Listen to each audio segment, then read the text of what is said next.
Spiritual life begins and thrives through belief, not performance. That's what the Apostle Paul teaches in Galatians chapter 3. In this chapter, Paul delivers a bold theological correction to the Galatian believers who were drifting from the gospel of grace toward legalistic bondage.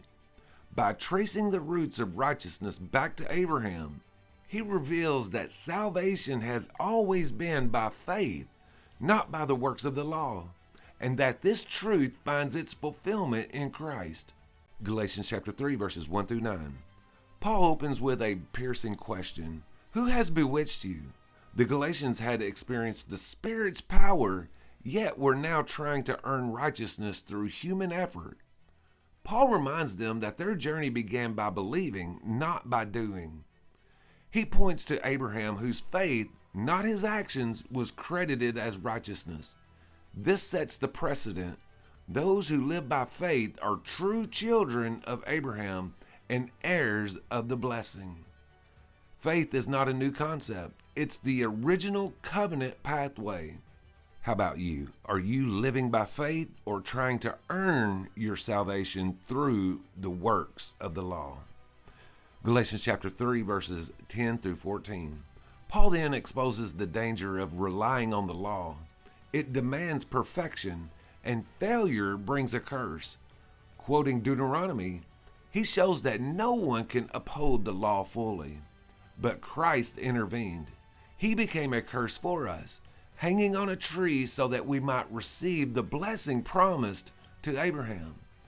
Through his sacrifice, the curse is broken, and the Spirit is given freely to all who believe. The law reveals our need. The cross reveals our rescue. Galatians chapter 3 verses 15 through 22. Paul shifts to a covenantal argument. God's promise to Abraham came centuries before the law. The law doesn't override the promise.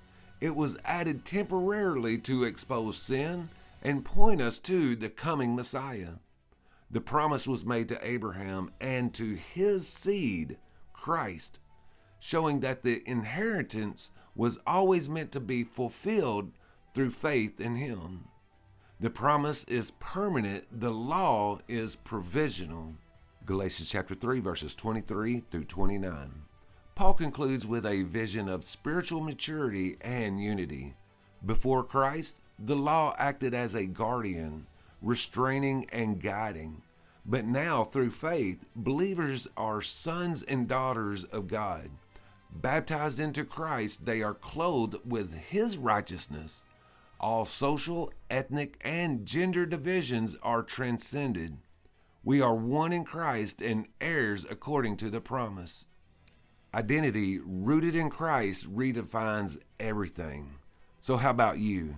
Is your identity rooted in Christ? Hey, thank you for listening. Consider liking and following. I upload a chapter summary of the New Testament each weekday. Right now, we are working our way through the book of Galatians.